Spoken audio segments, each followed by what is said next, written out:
Hello बच्चों, कैसे हैं आप सब। आशा करती हूँ आप सब बहुत अच्छे होंगे। मैं ज्योति स्टडी विद जे के चैनल पर आपका बहुत बहुत स्वागत करती हूँ। आज हम लोग करने वाले हैं कक्षा 5 एनसीईआरटी हिंदी बुक रिम झिम से चैप्टर 1 राख की रस्सी के प्रश्न उत्तर। इससे पहले हम इसकी एक्सप्लेनेशन का वीडियो डाल चुके हैं। इसके अलावा हम इसकी क्विज का वीडियो भी डाल चुके हैं। अगर आपने वो नहीं देखा है तो उसका लिंक आपको डिस्क्रिप्शन बॉक्स में मिल जाएगा। आप वहां से जाकर के देख सकते हैं। तो चलिए अब देख लेते हैं राख की रस्सी के प्रश्न उत्तर।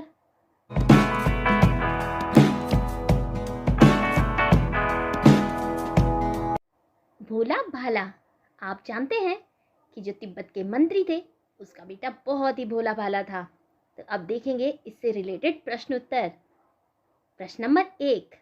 तिब्बत के मंत्री अपने बेटे के भोलेपन से बहुत चिंतित थे। तुम्हारे विचार से वे किन किन बातों के बारे में सोचकर परेशान होते थे। अगला प्रश्न है, तुम तिब्बत के मंत्री की जगह होती तो क्या उपाय करती। तो देख लेते हैं इसके उत्तर को। उत्तर नंबर 1।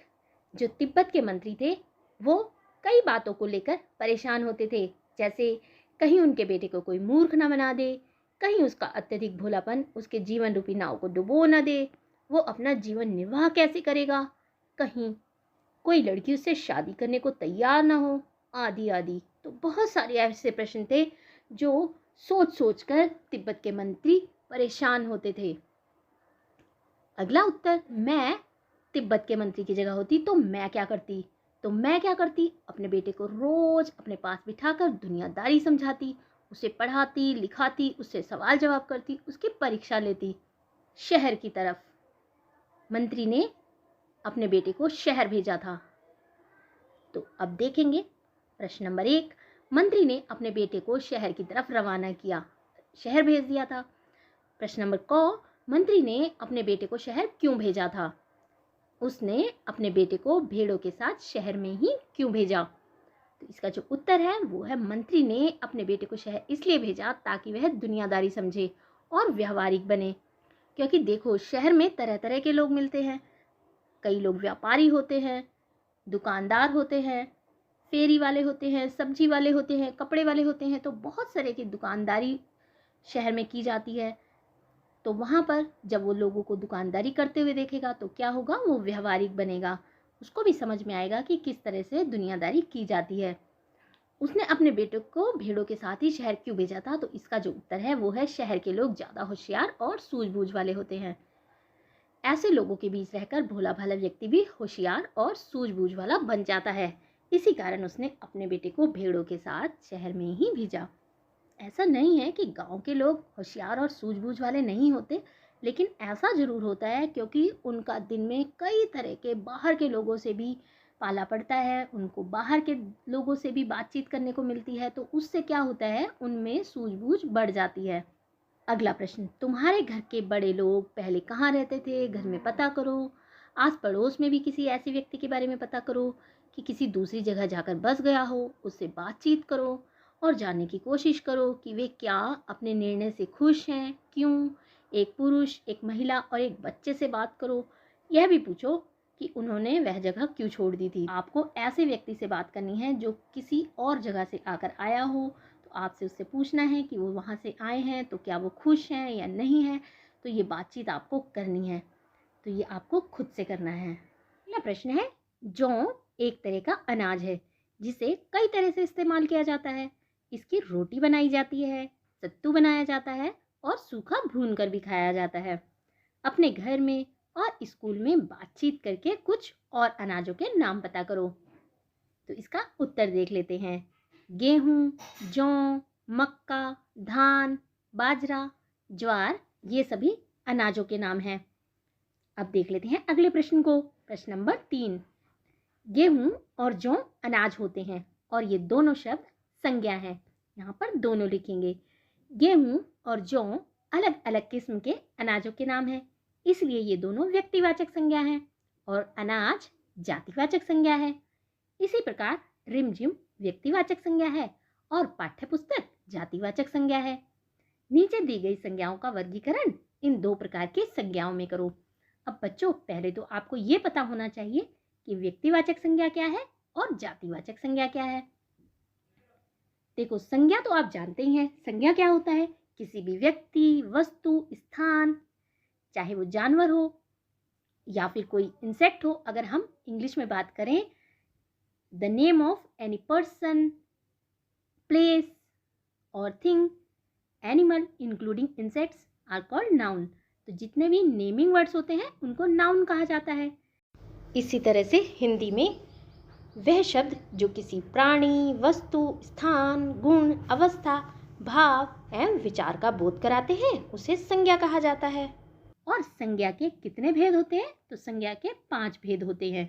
व्यक्तिवाचक संज्ञा, जातिवाचक संज्ञा, भाववाचक संज्ञा, द्रव्यवाचक संज्ञा और समूहवाचक संज्ञा। तो इसमें से व्यक्तिवाचक संज्ञा और जातिवाचक संज्ञा की बात की गई है। व्यक्तिवाचक संज्ञा क्या होती है? वह संज्ञा जो किसी विशेष व्यक्ति के नाम से अवगत कराए। और जातिवाचक संज्ञा क्या होती है?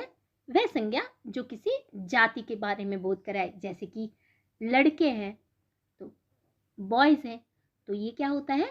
जातिवाचक संज्ञा होता है, जिसको आप कॉमन नाउन भी कहते हैं। ऐसे ही व्यक्तिवाचक संज्ञा, उसको आप इंग्लिश में प्रॉपर नाउन कहते हैं, जो किसी स्पेशल पर्सन के नाम को इंडिकेट करती है, चाहे वो पर्सन हो या फिर किसी प्लेस। तो यहाँ पर कुछ संज्ञाएं दी हुई हैं, जैसे लेह, धातु, शेरवानी, भोजन, तांबा, खिचड़ी, शहर और वेशभूषा। तो हमको क्या करना है? इसको वर्गीकरण कर देना है, इनका वर्गीकरण कर देना है व्यक्तिवाचक संज्ञा में और जातिवाचक संज्ञा में। तो अगर हम देखेंगे व्यक्तिवाचक संज्ञा में, तो लेह, शेरवानी, खिचड़ी और तांबा, ये क्या है? यह है व्यक्तिवाचक संज्ञा। और जातिवाचक संज्ञा यानी धातु, कोई भी धातु हो सकती है, लोहा, तांबा। और अगर हम भोजन की बात करें तो भोजन में कई प्रकार का भोजन हो सकता है। और शहर, तो शहर कोई भी हो सकता है। अगर हम उसी को व्यक्तिवाचक संज्ञा में कहेंगे तो लखनऊ, दिल्ली, तो वो व्यक्तिवाचक संज्ञा में आएंगे। लेकिन शहर को हम, जो जातिवाचक संज्ञा होती है ना, उसको हम इंग्लिश में कॉमन नाउन कहते हैं। और जो अगला है वेशभूषा, तो ये भी जातिवाचक संज्ञा है। ऊपर लिखी हर जातिवाचक संज्ञा के लिए 3-3 व्यक्तिवाचक संज्ञाएं खुद सोच कर लिखो। आपको क्या करना है? जो ये जातिवाचक संज्ञाएं हैं, इनके लिए 3-3 उदाहरण देने हैं। तो अगर हम बात करें शहर की, तो कोलकाता, पटना, चेन्नई, दिल्ली। तो इस तरह आप कई शहरों के नाम लिख सकते हैं। अगला शब्द है वेशभूषा, कमीज, tie, salwar, suit, T shirt. तो ये क्या है? ये है व्यक्तिवाचक संज्ञा के रूप। अगला है धातु, लोहा, सोना, चांदी, तांबा आदि। और भोजन, चावल, दाल, रोटी, ये क्या है? व्यक्तिवाचक संज्ञा। तो व्यक्तिवाचक संज्ञा क्या होती है? जो स्पेशल नेम होता है, जिसको आप इंग्लिश में प्रॉपर नाउन कहते हैं। इसी तरह जातिवाचक संज्ञा को इंग्लिश में कॉमन नाउन कहा जाता है। अगला प्रश्न देख लेते हैं। मंत्री ने बेटे से कहा, पिछली बार भेड़ों के बाल उतारकर बेचना मुझे जरा भी पसंद नहीं आया। क्या मंत्री को सचमुच यह बात पसंद नहीं आई थी? अपने उत्तर का कारण भी बताओ। यहाँ पर ये विसर्ग लगे हैं, तो ये विसर्ग नहीं आएंगे। अब उत्तर देख लेते हैं। मंत्री को यह बात जरूर पसंद आई होगी, लेकिन इसमें उसके बेटे का कोई योगदान नहीं था, इसलिए उसने खुशी जाहिर नहीं की। क्योंकि उसकी हेल्प किसने की थी? लड़की ने की थी। तो उसने इसलिए खुशी जाहिर नहीं की। हालांकि उसको ये बात अच्छी लगी थी कि उसने भेड़ों के बाल उतार कर बेच दिए थे और 100 जौ के बोरे भी साथ लेकर आया था, लेकिन फिर भी उसने खुशी जाहिर नहीं की थी। दोबारा उन्हीं भेड़ों के साथ उसे शहर भेज दिया, ताकि उसे अपनी होशियारी या समझदारी दिखाने का एक और अवसर मिल सके। सींग और जौ। पहली बार में मंत्री के बेटे ने भेड़ों के बाल बेच दिए और दूसरी बार में भेड़ों के सींग बेच डाले। जिन लोगों ने ये चीजें खरीदी होंगी, उन्होंने भेड़ों के बालों और सींगों का क्या किया होगा? अपनी कल्पना से बताओ। अब देखो, जो भेड़ के बाल थे उससे क्या बनाया जाता है? उससे ऊन बनाई जाती है। तो भेड़ों के बालों से उन लोगों ने ऊन बनाई होगी, और ऊन से क्या बनाया होगा? गर्म कपड़े बनाए होंगे, जैसे कि शॉल, है ना।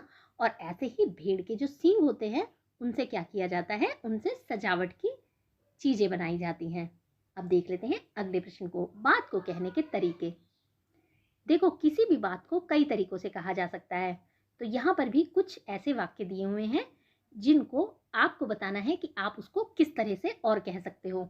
जैसे कि चैन से जिंदगी चल रही थी, होशियारी उसे छूकर भी नहीं गई थी, मैं इसका हल निकाल देती हूँ, उनकी अपनी चालाकी धरी रह गई। तो आपको ये बताना है कि इन वाक्यों को आप और किस तरह से कह सकते हैं। जैसे कि हम इसको चैन से जिंदगी चल रही थी को इसको इस तरह से कह सकते हैं, शांतिपूर्ण ढंग से जीवन कट रहा था, या बड़े अच्छे से जिंदगी कट रही थी, होशियारी उसे छूकर भी नहीं गई थी। इसको हम लिख सकते हैं कि वह बिल्कुल होशियार नहीं था, वो बिल्कुल भी चालाक नहीं था। मैं इसका हल निकाल देती हूँ, मैं इसका उपाय बता देती हूँ, उनकी अपनी चालाकी धरी रह गई, उनकी अपनी चालाकी किसी काम नहीं आई। लोनउपकार का बेटा होशियार नहीं था।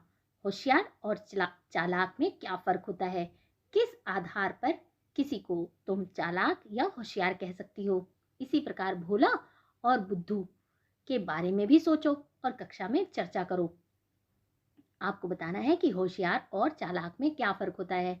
जैसे आपने कई बार देखा होगा ना कि ये कहा जाता है कि वो बहुत होशियार है, या फिर ये भी कहा जाता है कि वो बहुत चालाक बनता है। तो आप इसी सेंटेंस से थोड़ा सा अंदाजा लगा पाए होंगे।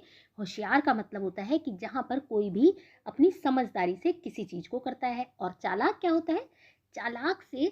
चालाकी से कोई भी कुछ गलत काम भी कर सकता है।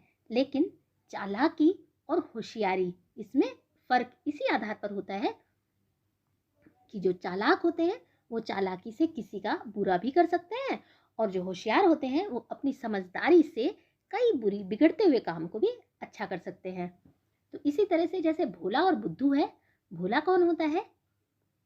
भोला भाला वो होता है जो जानबूझकर किसी को भी मूर्ख नहीं बनाता। लेकिन जो बुद्धू होता है, बुद्धू का मतलब तो मूर्ख ही होता है, कि वो अपनी बुद्धि का प्रयोग ही नहीं करता। इसमें अगला प्रश्न है, लड़की को तुम समझदार कहोगी या बुद्धिमान? तो ऐसा क्यों? देखो, अगर हम बात करें पहले प्रश्न की, तो होशियार शब्द का प्रयोग सकारात्मक अर्थ में होता है, यानी अच्छे अर्थ में होता है। इसका मतलब है समझदार। लेकिन जो चालाक है उसका प्रयोग जो होता है वो नकारात्मक अर्थ में होता है, अर्थात खराब या बुरे के अर्थ में। इसका मतलब है चतुर। अब भोला जो शब्द है ना, उसका अर्थ क्या होता है? उसका अर्थ होता है सीधा साधा। अगर कोई व्यक्ति भोला है, इसका मतलब यह नहीं कि वह मूर्ख है। वह जानकार और पढ़ा लिखा होता है, लेकिन हृदय से बहुत सीधा होता है।